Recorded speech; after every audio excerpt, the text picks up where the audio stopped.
What if the person you loved most was never truly yours?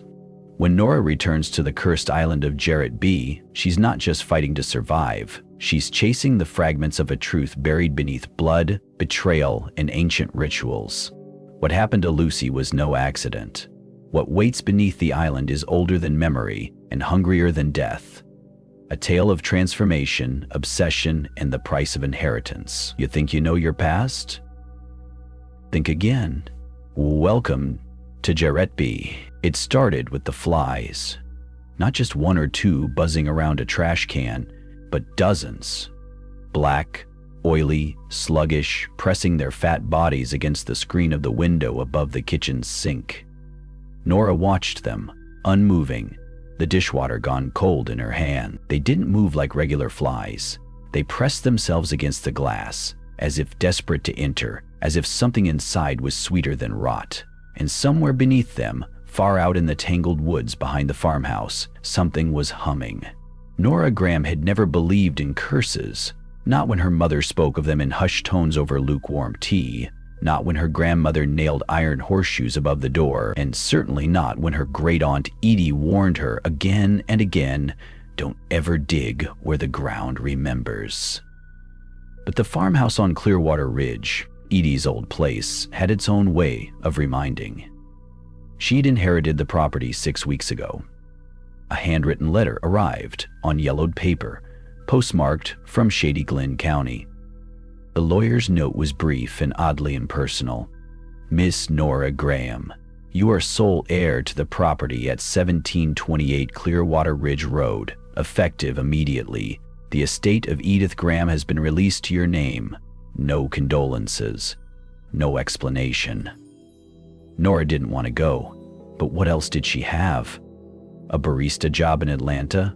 And a roommate who played death metal until 3 a.m.? She packed her things in a weekend bag, thinking she'd stay long enough to clear out old furniture and sign a few papers.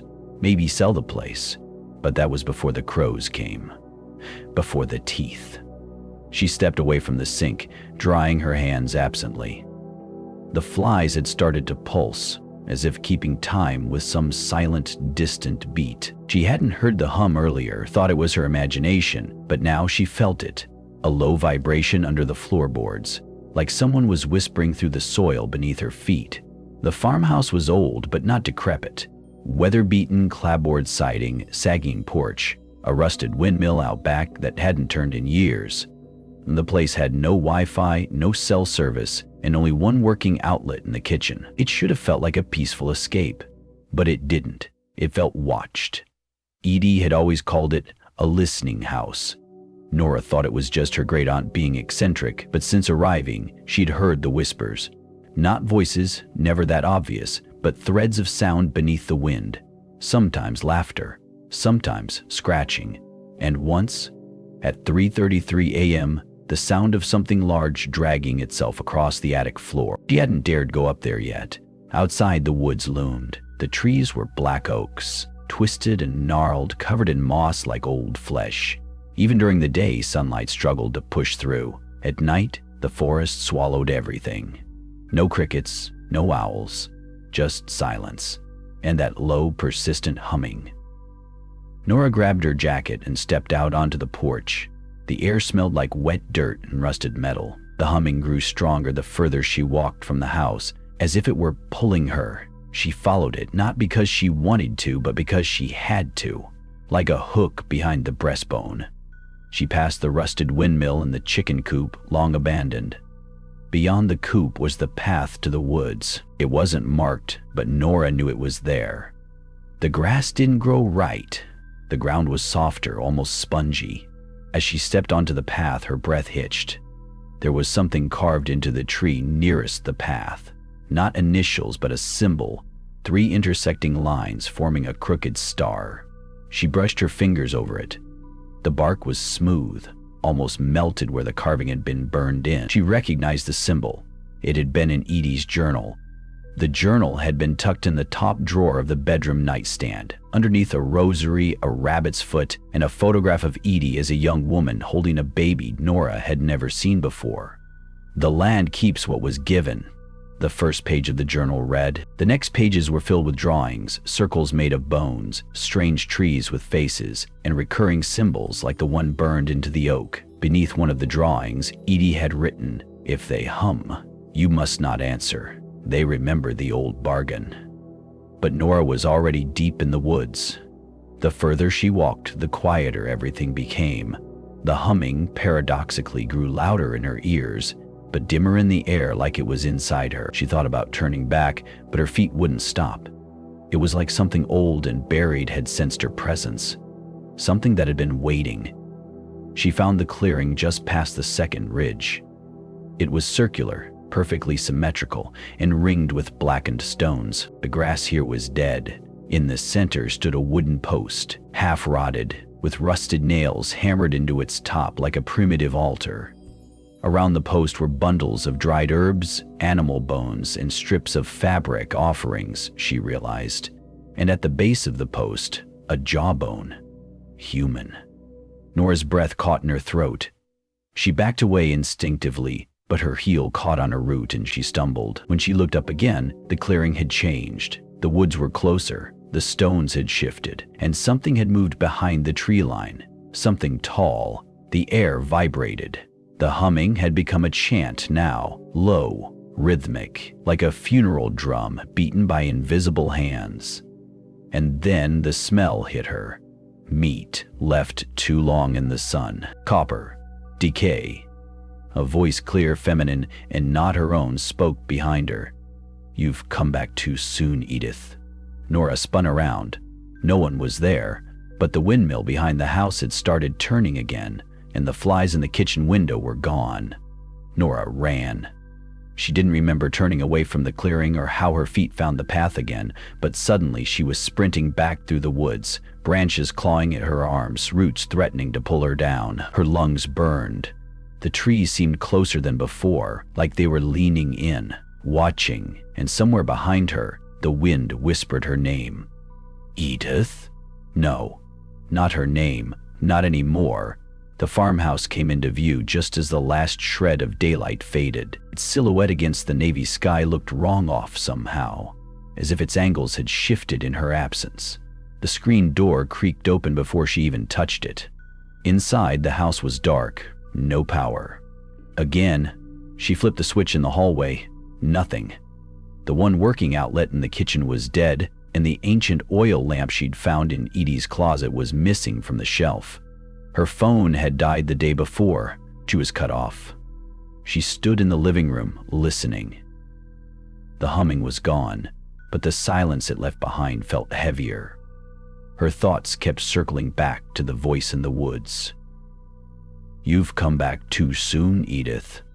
It hadn't been angry, it had sounded regretful, like the speaker had expected someone else, or perhaps the same someone, reborn. She pulled out the journal again. The symbol, the star with 3 jagged arms, was on nearly every page. Beside one of the larger illustrations, Edie had written in shaky hand, "Blood binds, names recall. If the offering is broken, the ridge will call her back." Call who back? A creak from upstairs snapped Nora's attention upward. The attic. For days, she'd avoided it. Even now, every instinct screamed to leave it alone, but her legs carried her toward the narrow staircase at the end of the hallway. Each step groaned beneath her weight. At the top was a wooden trapdoor. She pulled the cord. Dust rained down as the panels swung open and a ladder dropped. The attic smelled like old cedar and something sweeter, like wilted roses left in a closed room too long. She climbed slowly. The attic was wide but low-ceilinged, filled with trunks and covered furniture. A single round window let in moonlight. She scanned the space. And then she saw it. In the far corner, half buried beneath an old tarp, was a mirror. No, not a mirror, a pane of black glass nailed into a wooden frame. Its surface did not reflect the room. Instead, it shimmered like water viewed from underneath. And behind that shifting darkness, movement. Nora stepped closer. The journal hadn't mentioned the mirror, but it had spoken of thresholds, places in the house where the barrier between here and there had worn thin. She knelt, heart hammering, and reached toward it. A cold breath washed over her fingers. The mirror shimmered violently. A shape began to form. A woman in a dress too old for the time, her hair long and matted, her eyes empty. Nora stumbled back. The figure did not vanish. It stepped closer, but only within the glass. Nora backed toward the ladder, but before she could descend, a whisper filled the attic. He was never buried.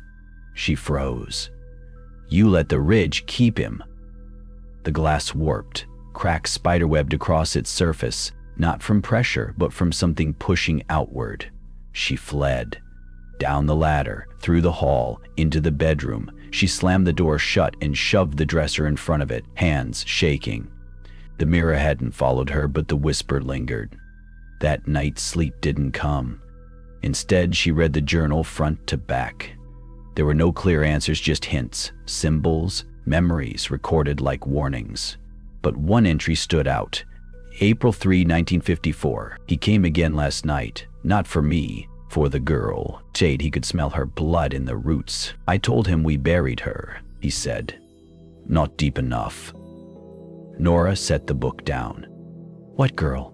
She remembered the photograph, Edie with a baby, not Nora, not anyone she recognized. Had there been another child? Had something happened on this land that no one spoke of? She fell into a light, fevered sleep just before dawn. When she woke, the dresser had been pushed back. The door was cracked open, and on the floor in front of it was dirt. Wet, red-stained dirt. She gasped and stepped back, heart in her throat. The journal had slipped off the bed during the night, and its pages had opened to a scrawled diagram, a map. It showed the house, the windmill, the forest trail, and beneath the earth, winding paths. Symbols marked certain intersections. One of them was circled in red ink. The label beneath it read, "He waits here." She stood, suddenly nauseous. Outside, the crows were gathering. Dozens of them, perched on the porch rail, the fence posts, the windmill, all facing the house, watching, waiting. And in the distance, low, rhythmic, almost like a drumbeat, came the sound of something digging through wet earth, digging upward. The first thing Nora noticed when she stepped outside was that the wind had stopped. The air hung unnaturally still, thick like syrup, pressing in on her ears and lungs. The crows were gone, not a feather left behind on the porch railing, where dozens had perched the night before. Even the trees along the ridge stood silent, their branches too still, as if bracing for something, as if listening. Her boots sank slightly into the damp earth. The red-stained dirt from the hallway had vanished, but she remembered it clearly. The smell of iron, the grit under her nails, the symbol on the map. He waits here. She walked toward the old windmill, her breath fogging in the morning chill. It hadn't spun in years, but today its rusted blades creaked ever so slightly, responding to a breeze she couldn't feel. At its base, she found the first sigil carved into stone. It was the same three-armed star from the journal, etched into the concrete in a patch of lichen and dried moss. Kneeling, she brushed the moss aside and traced the grooves with her fingertip. The stone was warm. She stood quickly. Something about the ground beneath her felt off, not soft, but hollow. She stepped back and glanced at the trees. They seemed darker now, though sunlight still filtered through. And then she noticed the narrow path veering off behind the windmill. Not the one she'd taken before. This one was older, overgrown, nearly hidden. No boot prints in the mud, no broken branches. She took it. It curved down the side of the ridge, winding between tall grass and skeletal trees, until it opened into a flat clearing half covered in mist. At the center was a stone slab, waist-high, half buried in ivy. The roots around it had grown strange, twisted together like braided ropes, some reaching up and gripping the edge of the stone. This wasn't on any map. Nora circled the stone. One edge had split open, revealing a cavity below, narrow like a grave. Inside, bones. Not full skeletons, just fragments. and tucked among them, wrapped in what looked like burlap, was a small wooden box. Nora hesitated, then reached in. The box was heavier than expected. She carried it to a dry patch of grass and knelt, brushing off decades of grime. No lock, just a simple hinge. Inside were three things: a rusted key, photograph, and a child's tooth, still flecked with dried blood. She stared at the photo. It was old, faded, water-damaged, but she recognized the figure. Her grandmother, Edie. Younger, maybe 20, standing next to a man in overalls, face smudged out by time. Between them stood a little girl, not Nora. The girl had darker skin, darker hair, a dress patched at the knees. She wasn't smiling. On the back of the photo, in Edie's spidery handwriting, for when she forgets again, don't let him take her twice. Nora's breath caught. Again? A low thrum rose in her ears. She thought at first it was her own heartbeat, but it grew louder, deeper, resonating through the ground. She stood and looked around. The mist in the clearing had thickened. Something moved just beyond the veil, a long, slow glide between trees. The outline of a figure, impossibly tall, with arms that didn't move like arms should. It didn't walk. It drifted. Nora backed away, clutching the box. The thing in the mist turned its head toward her. She ran. Branches lashed her arms and face. She didn't stop until the clearing was out of sight, until she saw the edge of the cornfield that marked her family's western boundary. She'd never gone past it, but the windmill path had looped further than she realized. Standing there, chest heaving, she noticed something new, a scarecrow in the middle of the corn. She hadn't seen it before, and yet it looked aged, worn, dressed in clothes no one would wear now, torn slacks, a red flannel shirt, and a wide-brimmed hat tipped low, except it wasn't facing the road like most scarecrows. It was facing the house, watching it, watching her. She turned and walked backwards slowly, not daring to blink. It didn't move, but when she looked again after a few steps, it was gone. Just gone. By the time she reached the farmhouse, the sun had risen higher, but the light didn't warm her. She stepped inside, double-locked the door, and went straight to the study. The journal waited on the table. She flipped through it, fingers trembling. Near the end, Edie had scribbled a rushed entry. If she remembers too much, too fast, the ridge won't wait. The markers are fading. He is testing the ground again. Don't go west. Don't follow the call. And whatever you do, don't let her look in the mirror. Nora read the line twice. Don't let her look in the mirror. Who was her? She stood suddenly and turned toward the hallway mirror. Its surface was fogged, but only in the center. Her reflection stared back, but it wasn't hers. Not exactly. The woman in the mirror wore the same clothes, had the same hair, but her eyes were wrong, too wide, too still. And behind her, in the hallway that should have been empty, stood the scarecrow. Nora whipped around. Nothing.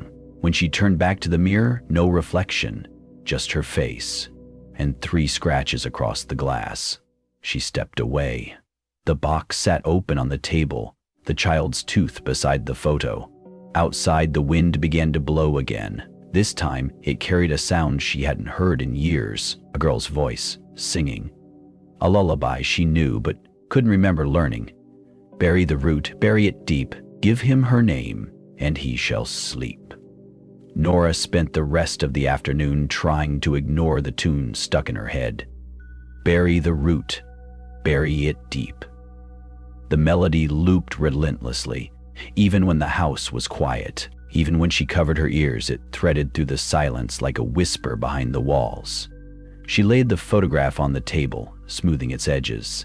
The girl in the picture was the only unknown face, and yet something about her felt familiar. Not like a memory, like a scar. That evening, she brought the wooden box upstairs to her bedroom. She didn't know why, just that it felt wrong leaving it downstairs, as though it might track something. Or wake it. She placed it on the nightstand and pulled the curtains shut. The wind had returned, finally but not gently. It scratched at the windows, rattled the glass. The crows hadn't come back. She left the lamp on. The house seemed to exhale with her, groaning as she slid under the covers. But her mind refused to rest. Instead, it drifted back to the clearing, to the bones, the key, and the space beneath the stone that hadn't felt like a grave but more like a seal. Around midnight, she gave up on sleep. She lit a candle from the emergency drawer and returned to the study. The journal was still open where she'd left it, but now the pages clung together as if damp. She peeled them apart carefully and noticed something new. Faint ink stains bleeding through a blank page, forming shapes. A rubbing. She fetched a pencil and paper and traced over the page. Slowly, a symbol emerged, different from the three-armed star. This one was more angular, more brutal, like a tree stripped bare and twisted sideways. She flipped the journal again. Wedged between two pages was a smaller slip of paper she hadn't noticed before. A torn corner of an old envelope, addressed to her grandmother, but the sender? It read, "From the Hollow Man. It's begun again." She dropped it. The hallway floor creaked overhead. She froze. The second story should have been empty. She turned off the desk lamp and stepped into the hallway, listening. Another creak, closer this time. Then silence. Then tap. A soft, deliberate sound. Not like a house settling, more like a finger on wood. Tap. From above. She reached the stairs and looked up. The attic door was open. Nora didn't remember ever opening it. In fact, she couldn't remember ever being in the attic, but the ladder was already down. Her mouth dry, she climbed, one rung at a time. Candlelight flickered against the narrow walls, casting long shadows. At the top, she hesitated, then pulled herself into the darkness. The attic was bigger than she expected. Dust choked the air, thick and clinging. Boxes everywhere, some sealed, others spilling yellowed linens, old toys, broken glassware. A trunk stood at the far end, beneath the dormer window, and beside it, something wrapped in a sheet. Nora moved closer. The sheet bulged at odd angles, like something lumpy hidden beneath. She reached down and pulled. It was a mirror. Large, antique, oval-framed. Covered in grime, but even through the dust, she could see her own shape staring back. Except her reflection didn't move when she did. Nora stepped back. Her reflection stood still. Then slowly it smiled. Not her smile. The thing in the glass raised one hand and pressed it to the surface. The glass rippled like water. Then something behind her moved.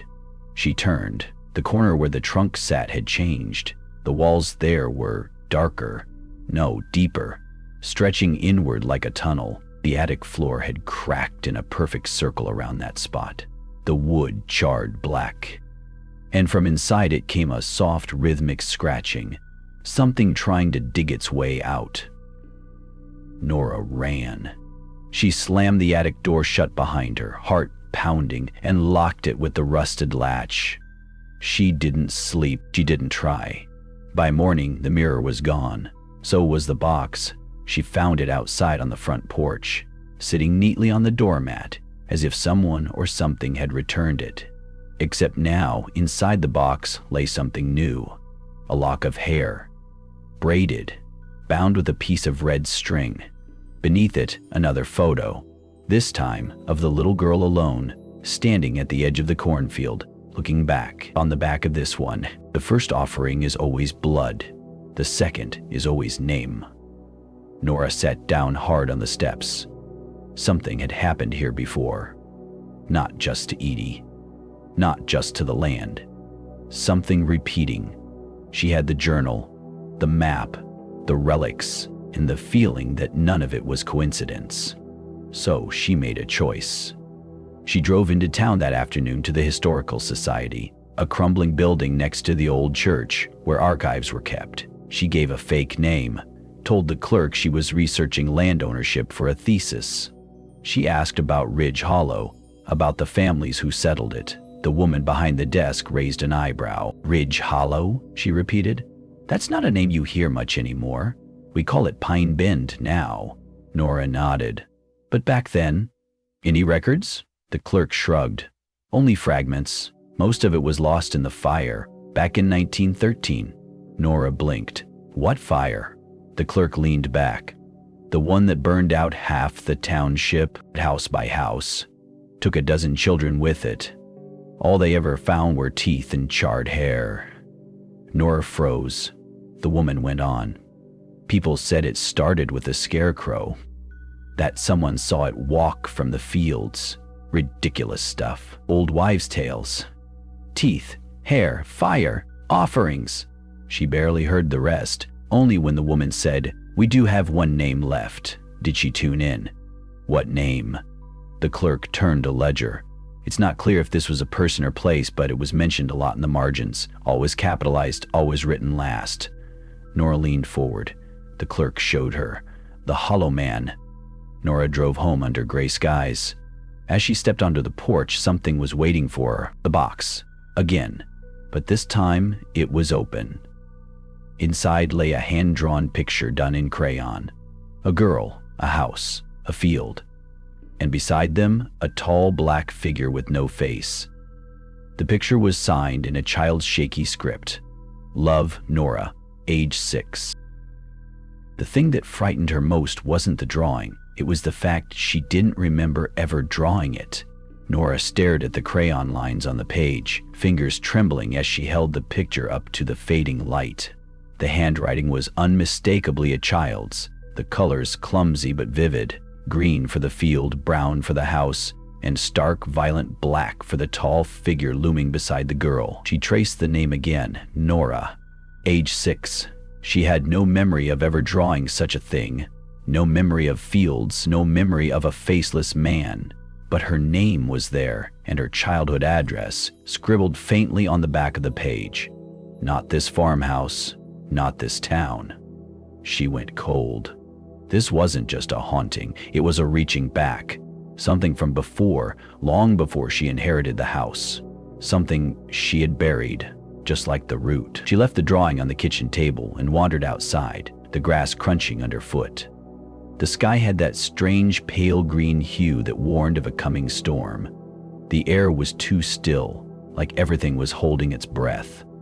The crows were back, but this time, they weren't on the wires or trees. They circled overhead in a wide, slow spiral, dozens of them moving with eerie coordination, like they were watching something or waiting. Nora followed their movement with narrowed eyes, shielding her face from the wind. That's when she saw it. In the middle of the cornfield, something was standing upright, tall, still.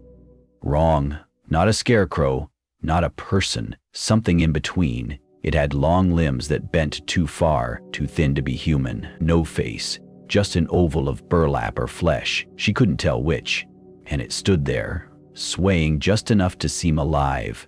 She blinked and it was gone. No rustle, no sound, just vanished between the corn stalks.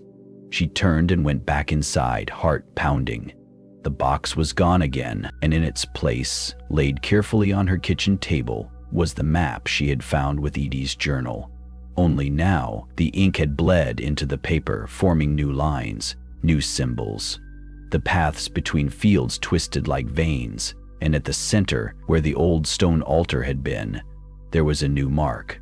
A circle of black, surrounded by teeth. Nora stared, not breathing. And below it, a note in Edie's looping cursive. They never stopped watching, not even underground. That night she dreamed, not of the farmhouse, not of her grandmother, not of the mirror or the field or the strange faceless figure. She dreamed of a room she'd never seen before. A nursery. The walls were faded yellow, wallpaper peeling in strips. Toys lay scattered across the floor, wooden blocks, an old spinning top, a doll with missing eyes, and in the crib at the far end, herself at age 6. The child version of Nora stared at her with hollow eyes, mouth slightly open, humming a tune under her breath. Bury the root, bury it deep. Nora tried to move, to speak, but the child's mouth stretched into a grin that wasn't hers. Then the lights in the nursery began to flicker. The wallpaper began to pulse, and something started to crawl out from behind it. Black fingers, thin and wet, dragging themselves across the wall. She woke up screaming. Morning came, gray and quiet. She didn't bother with coffee, She needed answers. Nora drove to the county records office, this time with the photograph and the journal in her bag. The clerk at the front desk was different. A younger man, pale, distracted, with bags under his eyes like he hadn't slept in days. He barely looked at her as she spoke. "Do you have any records from Ridge Hollow?" she asked. The man blinked. Ridge Hollow was condemned. "I know," she said, "but I'm looking for records before that. Land deeds, construction permits, anything about the Hollow family." The clerk frowned. "The Hollow family?" She nodded. "It's not just a place, is it? It was a name." He hesitated. "We don't have much on them. Most of it was sealed after the 1930s, but wait here." He disappeared into the back, leaving her alone in the sterile, humming room. Minutes passed. When he returned, he looked different. Pale, yes, but his eyes were glassy now, his hands shaking. He placed a thin file on the counter. "I'm not supposed to give this out," he whispered, "but you should read this and then leave." She opened the file. Inside were 2 documents. The first was a death certificate. Edith Hollow, aged 83, cause of death, undetermined trauma, multiple self-inflicted lacerations, facial mutilation. Nora's hands went cold. The second document was older. A scanned page from an 1889 ledger, a list of birth records with one name circled again and again. Nora Elsbeth Hollow, stillborn. She stared. Stillborn, but she was alive, wasn't she? She looked up, but the clerk was gone. The lobby was empty. No voices, no phones ringing, no sound. She stood quickly, gathered the papers and walked out, her footsteps echoing louder than they should have. Outside, the sky had darkened to a bruised purple. The air tasted like iron. She didn't go home. She drove. Miles out of town, past old mills and shuttered gas stations, she pulled into a dirt road she didn't remember taking before. The trees here were tall and bare even in summer. The crows didn't follow, and at the end of the road, nestled in the shadow of a crumbling hill, stood an old stone chapel with no cross, no bell, no windows, just a door, and carved into the door, etched with something jagged and burnt, "The Hollow Man Waits." The door wasn't locked. It opened with a low creak, slow and resistant, like the wood-remembered hands that had once hesitated there. Nora stepped inside, blinking as the light from outside dissolved into a thick, choking gloom. The smell hit her first: damp earth, mildew, and something sweeter, fouler like rot beneath a layer of sugar. The chapel was hollow inside. No pews, no altar. Just a dirt floor, uneven and cracked, with a hole at the center no wider than a man's shoulders. And around it, carved into the stone walls in frantic, spiraling script, "The root never dies. It only feeds." Nora crouched near the hole. The soil around it looked disturbed, freshly dug. Something had come up or gone down. She reached into her bag, pulled out Edie's journal, flipping to the final pages. A new entry had appeared, written in a trembling hand that wasn't Edie's or anyone's. "I dreamed of her again. The girl without a face. She said I never left. She said I'm still in the ground." Nora's breath caught. Her hand moved to the inside of her wrist, fingers tracing the faint scar there, the one she'd had since childhood but never quite remembered getting. She'd always thought it was from a fall. Now she wasn't so sure. She backed away from the hole, stomach turning. That's when she heard it.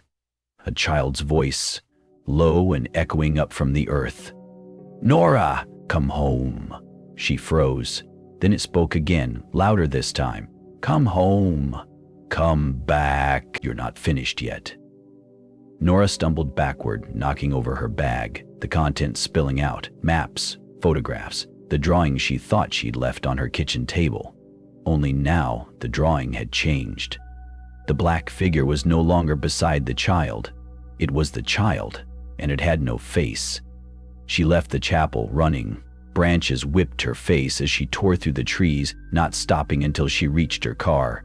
The sky had dimmed further, like the sun was dying behind layers of bruised cloud. The engine groaned but started. She didn't look in the rearview mirror once. That night, back at the farmhouse, the crows were gone, but something worse had taken their place. On her porch, nailed into the wood, was a bundle wrapped in burlap and tied with twine. Her name was written on it in red ink. Nora. She untied it with numb fingers. Inside were bones. Small, delicate, child-sized, still wet. Along with a necklace she remembered from childhood, a tiny locket in the shape of a crescent moon. She opened it. Inside was a photo, not of her family, not of Edie. It was her staring into the camera, aged maybe 4 or 5. But the background was wrong. Too dark, too flat, like it had been taken in a basement. Behind her, a shadow loomed, a man-shaped void with no face. Her skin turned to ice. She spent the rest of the evening combing through the journal again, trying to make sense of what was happening, of what was real. At some point, she must have drifted off at the table, head down, the flickering oil lamp still burning. She awoke to the sound of scratching, slow, deliberate. Not from the window, from underneath, beneath the floorboards. She pressed her ear to the wood, heart thudding. There it was again. Scrape, scratch. Then something else. A whisper. Dig! She grabbed a crowbar from the shed. It took hours. The boards were thick and warped with time, resisting her every move. But she pried them up one by one until the dirt below was exposed. The soil was dark and moist, smelling faintly of blood. She dug with her hands, inch by inch, until her fingers brushed against something smooth, cold. A box. Not like the one from before, this one was older, rotting. The metal hinges snapped when she touched them. Inside were photographs, dozens of them, all of children.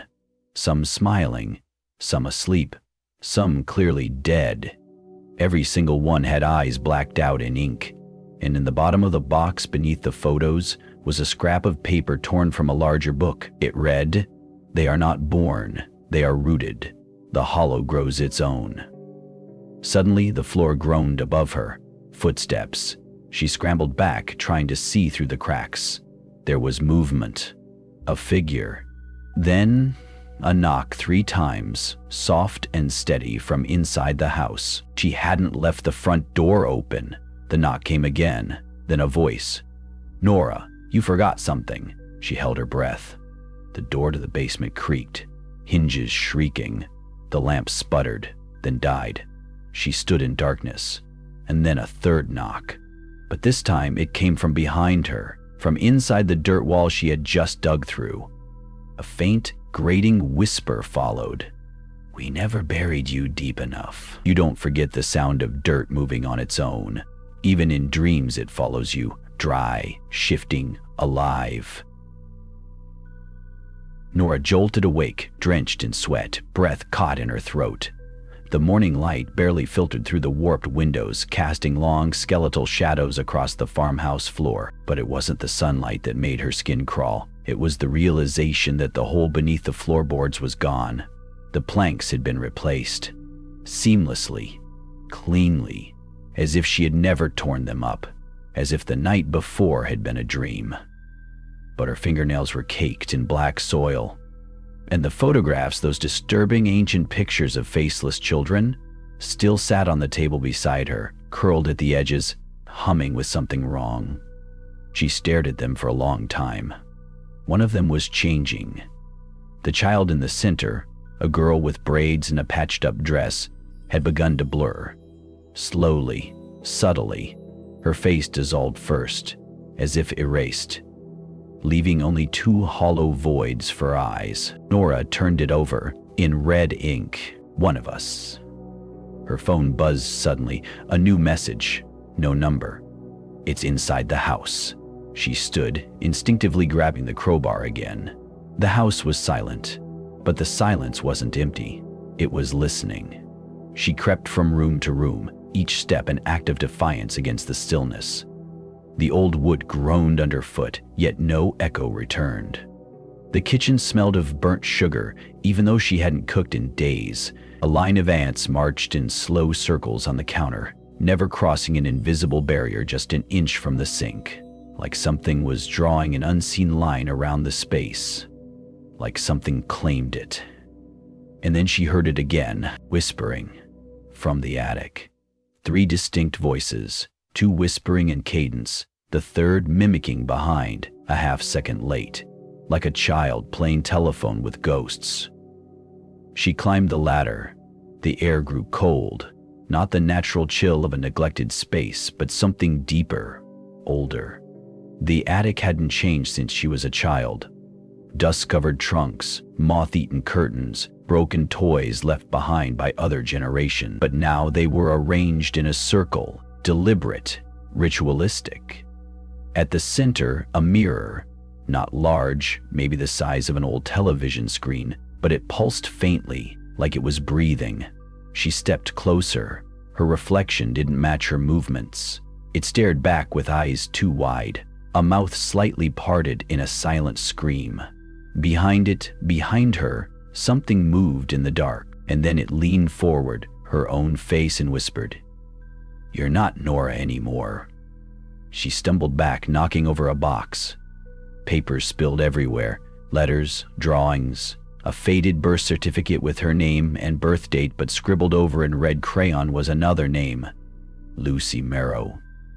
She didn't recognize it, but something deep inside her recoiled at the sound of it, like it had been carved out of her and discarded. That's when she noticed the writing on the wall, all across the attic beams, in tiny etched letters. She was buried alive. She wouldn't stop screaming. "We told the Hollow it was her." Nora turned and ran. Down the ladder, down the hallway, into the cold air of the front porch, where she could finally breathe. She reached into her coat pocket, pulling out her car keys. Except they weren't there. Instead, she found a tooth. Small, human, a child's. Her stomach twisted. A voice spoke behind her, deep and unfamiliar. "You left us down there. Why did you stop digging?" She spun around, but no one was there. Only the trees, and between them the outline of the chapel again. Farther than before, the windows now glowed faintly red. The door opened on its own. She knew what that meant. She wasn't supposed to leave. She was supposed to go deeper. Nora's boots sank deeper into the earth with every step toward the chapel. The soil had changed softer now, like ash and rot beneath her feet. The air vibrated faintly, not with sound, but with the pressure of attention. Something was aware of her, watching, waiting. The chapel hadn't moved. It had grown. Now 2 stories tall, its steeple crooked toward the sky like a broken finger. The red glow inside pulsed like a heartbeat, casting shadows that twisted and danced in unnatural ways. As she neared the entrance, the wind stopped. Not died down, stopped. Dead silence blanketed the woods. And then the door creaked open, revealing an aisle lined with empty pews and a single figure at the altar. She entered. The chapel floor groaned beneath her, not from her weight, but from breathing. The wood expanded and contracted like lungs drawing air. The scent of mold, old blood, and something sweeter, honeysuckle, maybe, hung cloyingly thick. The figure at the altar was a woman, pale, dressed in funeral black. But her face was hidden beneath a mourning veil, the netting so dark it swallowed light. Nora stepped closer. The woman did not move, but her voice came, soft and flat. "You're late, Lucy." Nora stopped cold. "That's not my name." A pause, then a whisper, right into her ear, though the woman hadn't moved. "It was." The woman lifted the veil. Her face was a mirror. Nora's face, but younger, 9, maybe 10, mouth stitched shut with coarse black thread, eyes wide with betrayal. Her skin shimmered faintly, like a photograph caught in water. The girl opened her mouth. Threads snapped. Blood ran down her chin as she spoke. "We fed you to the Hollow, but you came back wrong." Nora stumbled back, knocking over a pew. The echo ricocheted around the chapel like laughter. The candles along the walls flared, revealing writing carved into every inch of the interior. "Lucy buried. She called the thing by name. Never bury what still dreams. Nora turned to run, but the doors slammed shut behind her. She wasn't alone anymore. Figures filled the pews now, dozens, dressed in black, heads bowed. Every one of them identical variations of her, of Lucy, different ages, different deaths. One had no eyes. One's jaw was broken sideways. One was burned from the waist up, skin charred and flaking. The last one wore a wedding dress. They stood together and began to hum the same lullaby she had heard in her dreams since arriving. The mirror behind the altar cracked. Then again.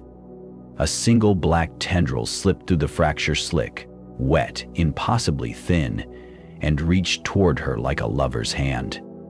Nora bolted toward the side door, smashing through brittle wood, and tumbled into the graveyard behind the chapel. But it wasn't a graveyard anymore. It was a pit, a great chasm yawning wide in the earth. Graves no longer marked by stone, but by bones, hundreds of them, twisting into a spiral, all leading to the center, where something was moving. She tried to look away, but her body wouldn't obey. Down there, in the hollow, something was waking up. She knew it then. The hollow wasn't just a place. It was a thing, a mind, a mouth, and she had heard her name from inside it, her real name, Lucy. She screamed, and the trees screamed back. Her hands clawed at her throat. Something was wrapped around it, thin, wet, alive. One of the tendrils had followed her out. It slithered across her cheek, into her ear, and whispered a word she didn't understand, but felt in her bones. Return. Just then, headlights cut through the woods. A car. A real car. Someone was coming. She turned toward the light, stumbling forward, arms waving, but as she stepped onto the path, she saw who it was. A little girl, standing in the middle of the road, wearing her old clothes, holding a shovel. The headlights passed right through her, and behind the wheel was Nora herself, older, pale, eyes empty, driving straight toward her. You never expect to die by your own hand, especially not when it's someone else's fingers pulling the strings. Nora's body hit the cold dirt with a thud as the phantom car swerved straight through her. No impact, no pain, only the shock of cold steel passing through a life she no longer recognized as her own. When she opened her eyes again, she wasn't on the forest path. She was back inside the chapel, but everything had changed. The walls were gone now, replaced by rows upon rows of crooked trees, forming a circular cathedral of bone-white bark. The pews were missing, replaced by mounds of earth where children sat cross-legged in silence. Their eyes were missing. Hollow black void stared up at her. In the center of it all was the altar, and upon it a mound of red cloth. It pulsed. No, not cloth. Flesh. Nora tried to back away, but her feet were rooted in place, ankles swallowed by the soil. The earth had grown greedy. A soft voice echoed through the clearing. "You've done well, Lucy." She turned and nearly collapsed. Mother was standing at the edge of the tree circle. Not her real mother, but the version she had buried, dressed in the Sunday dress she'd been buried in. Eyes cloudy, voice as serene as a church hymn, skin cracked like porcelain. "Don't fight it," Mother said, stepping closer, toes gliding across the soil like a ghost. "I'm not Lucy," Nora whispered, voice trembling. "That girl died." "No," said Mother, and now her voice was two voices, overlapping, one maternal, the other deep and gravelly like something dragged from a cave. Lucy was reborn, and reborn, and reborn, until she remembered the path. Nora tried to scream, but the air was thick like syrup. "You never escaped the hollow," said Mother. "You just forgot it, like all the others." The children stood in unison and began to hum. That same lullaby again, but slower, more distorted, like a record melting in the sun. Then came the cracking sound, Like bones breaking in rhythm, the mound on the altar shifted. A limb burst free, human, charred, fingernails long and blackened, then another, and another. It was crawling out. Nora pulled harder, yanking at her legs, dirt breaking around her knees. The ground beneath her began to bleed. Every root, every tendril of grass pumping thick red liquid into the soil. A hand grabbed her ankle, small, childlike. She looked down. It was the little girl in the overalls again, the one from the vision, from the road. But now her face was rotting. Cheeks caved in, lips split and hanging. Still, she smiled. "Don't leave me again, Lucy," she said. "Please stay. We made you something." Nora kicked free, tumbling backward and scrambling through the ring of trees. She didn't look back. She couldn't. The forest shifted as she ran, trees bled, the moon reversed its phases, the path uncurled like a serpent, leading her straight into the cabin. Her family's cabin. The one she hadn't seen since she was 9. The porch light flickered. The door stood ajar. Inside, everything was the same. Photos on the walls, muddy boots by the hearth. Her father's shotgun still mounted above the fireplace, but the fireplace was burning with blue flame. Nora stepped inside, and the air snapped shut behind her like a trap. Something was sitting in her father's recliner. A man in a suit. Wrong for the setting. Black, expensive, untouched by dust or time. His face was obscured where it should have been skin. There was only reflection. A mirror, polished smooth, showing her own terrified face in its surface. "I was beginning to think you wouldn't make it," the man said, folding his hands. Nora backed away. "You're not real. Neither are you." He tilted his head, and her reflection twisted, smiling when she wasn't. Eyes black when hers were blue.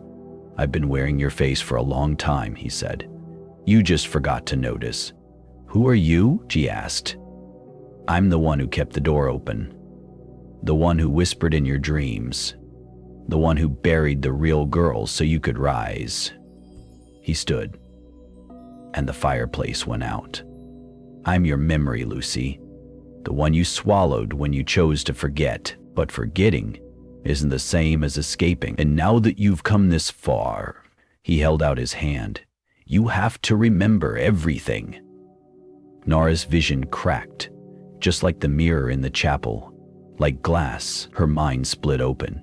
Images, screams, dirt in her mouth, a pit, a crowd chanting, hands holding her down, her own family, her mother. The lullaby wasn't a song, it was a spell, and she had sung it with them. She had helped bury someone alive. The man's mirrored face shattered, and behind it was nothing but blackness. It leapt at her. Nora screamed, and then silence. Black, empty, floating, and then a sound. The creak of wood. She opened her eyes. She was back on the of the real cabin. Morning sunlight breaking through the trees. Birdsong, normality. But in her lap, a mirror, cracked straight down the center, and written on the glass in ash, "Choose." The word burned into the mirror like a brand on skin. Choose. Nora stared at it, her breath fogging the broken glass. The early morning light should have brought clarity, should have anchored her back into the world of the living, but something was wrong. The forest was too quiet, the bird song mechanical, like someone replaying a memory on loop. She stood up, the mirror still in her hands, and glanced behind her. The cabin was gone. So was the porch. She was standing in the middle of a clearing that shouldn't exist. Just trees, just grass, and the whisper of something ancient moving beneath it. "Choose," she muttered to herself, tracing the word with her fingertip. "Choose what?" The wind shifted, and she heard her name. Not Nora, Lucy. It came from the trees, layered and low, dozens of voices overlapping like a broken choir. She turned, and there they were. Her family, lined up in a perfect row beneath the canopy, all of them dressed in white, all of them smiling the same too wide grin. Father, mother, cousins she hadn't seen since childhood. Even her brother Jacob, the one who disappeared in 1999. But something was off. They weren't aged. They were as she remembered them, frozen in time, but their skin shimmered like plastic. Their eyes were filled with static. Mother stepped forward. "Lucy, it's time to come home." Nora shook her head. No, you're not real. You're not them." "We are who you made us," said Father, his voice crackling like a broken radio. "You buried the truth, and so we became its echo." They raised their hands, and suddenly Nora was surrounded, not by people, by masks, dozens of them floating in midair, wooden hand-carved faces identical to those used in the Old Town Festival. Each one bore a different expression: grief, rage, ecstasy, terror. They hovered just inches from her skin. Then the masks spoke. All of them. "You have to choose, Lucy." "What am I choosing?" she screamed. "What do you want from me?" A path unfurled at her feet again, made of roots and blood. To her left, the chapel, now covered in ivy, door yawning open. To her right, the pit, the real one, where the altar had once been, where the sacrifices were made. She remembered it now, the circle of torches, the chanting, the way they'd painted her face with ash and told her she was blessed, told her that the hollow takes one to feed the rest. She had watched. She had clapped. When they threw the screaming girl into the pit, that girl had worn her face, had begged her, "Please, Lucy, tell them, I'm not the one. I'm not the one." And she had said nothing. The masks spun faster, forming a cyclone above her head. "You chose silence," they said. "You chose survival. You chose forgetting." "No!" Nora screamed. "I was a child. I didn't know." "But you do now," said the voice. The mirrored man again, his image forming in the bark of every tree around her. And now the hollow wants balance. Two doors appeared, one shaped like the chapel's arch, the other a rectangular stone opening leading down into blackness. "Only one path will let you leave," he said. "The other. You already took once. What's the difference?" He smiled, if you could call the splitting of bark and teeth a smile. "One leads to truth, the other to grace. Neither ends well." Nora looked down at the mirror in her hands. The word choose had changed. Now it read, confess.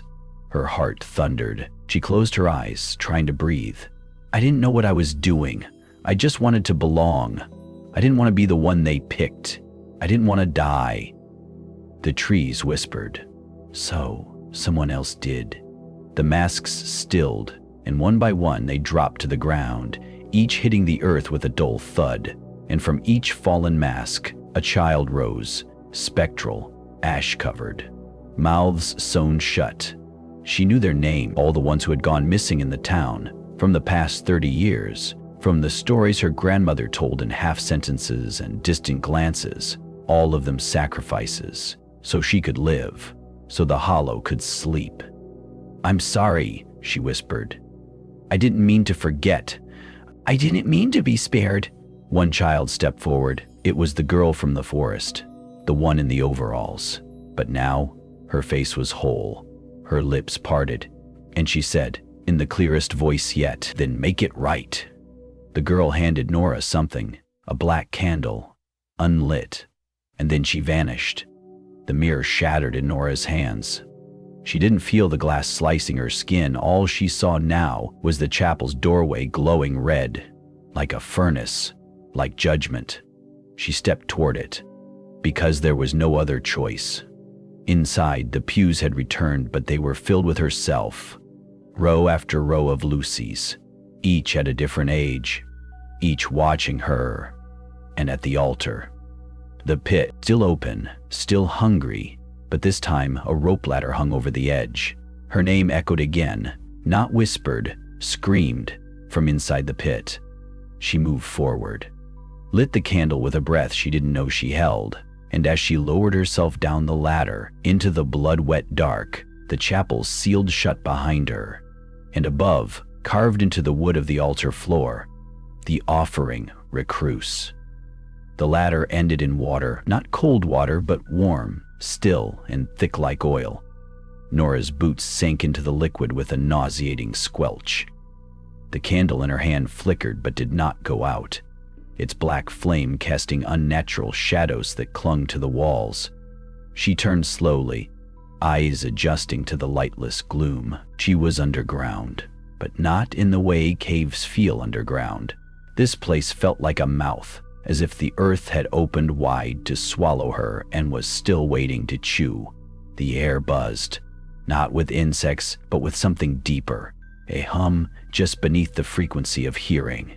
Her bones responded to it before her ears did, and then a whisper, a name. Lucy.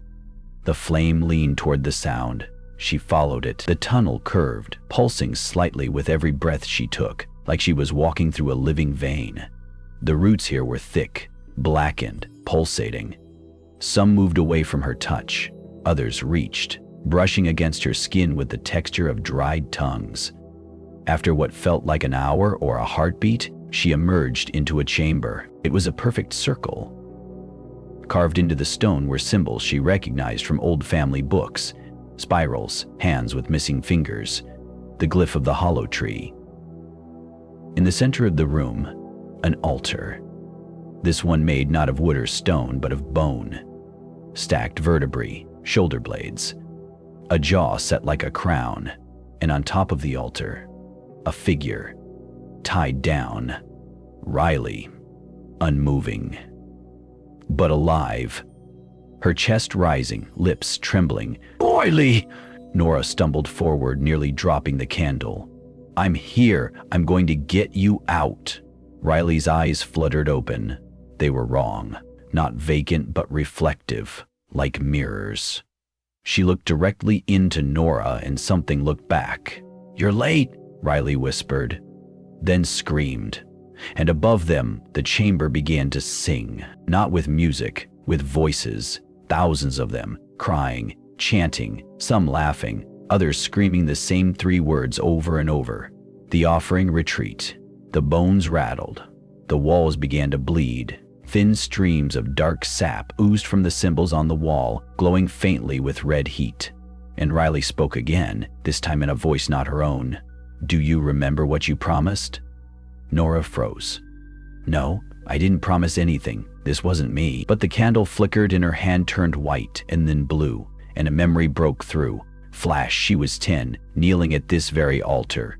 A robed woman stood behind her, her grandmother, whispering in her ear, one day you will return, not as a lamb, but as the flame, and the hollow will know you. The blade had been in her hands, the choice made. Flash. She had closed her eyes as the boy beside her screamed. She had told herself it was a dream. Lucy, Riley's voice said again, but it was now layered. Her voice and the entities together. You made the pact. You forgot. But the hollow does not lose what is owed. The roots slithered across the floor, coiling around her legs. The candle burst in her hand, its flame jumping to the altar, lighting the bone in a blaze of black fire. And the thing above Riley rose. A shape, humanoid but shifting. Its face was a collection of every person she had ever forgotten. Teacher, friend, lover, their mouths sewn shut, their eyes weeping bark. Nora screamed. And from the shadows, the mirror man stepped out. But now he had her face. Not Lucy's, not Nora's.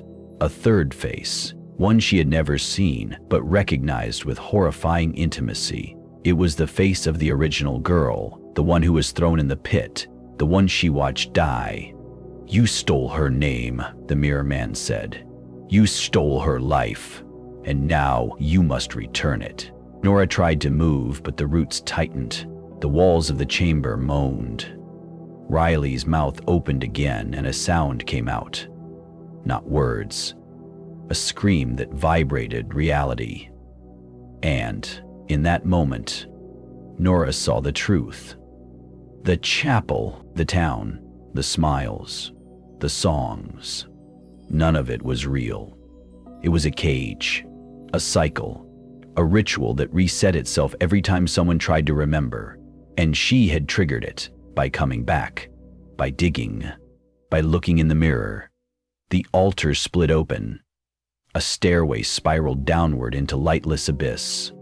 From it came a hand, not human, long, pale, clawed, familiar.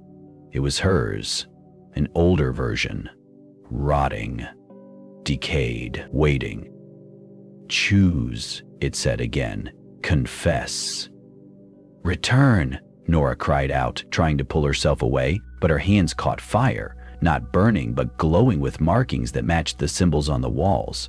She was no longer herself. She was the key, the flame, the final sacrifice. The root walls began closing in. The ceiling cracked, and in the last second before everything turned to black, she saw her own reflection in Riley's eyes, but the face smiling back at her was not her own. The spiral staircase swallowed her whole. With every step, the stone beneath her feet pulsed, beating like a second heart. Nora could no longer tell if she was walking deeper into the earth or into herself. Above her, the scream Riley had unleashed still echoed, though now it sounded less like pain and more like laughter. She clutched her chest where the markings burned. They pulsed in time with the chamber, with the hollow. She had awakened it. Not just the entity, but the memory, the truth. The staircase ended in a chamber far older than any chapel, any town. This was the womb of the ritual, the origin point. Here the walls were not made of stone but flesh, thick, veined, and pulsing. Across the surface, dozens of faces, some distorted, others familiar, were stitched into the walls.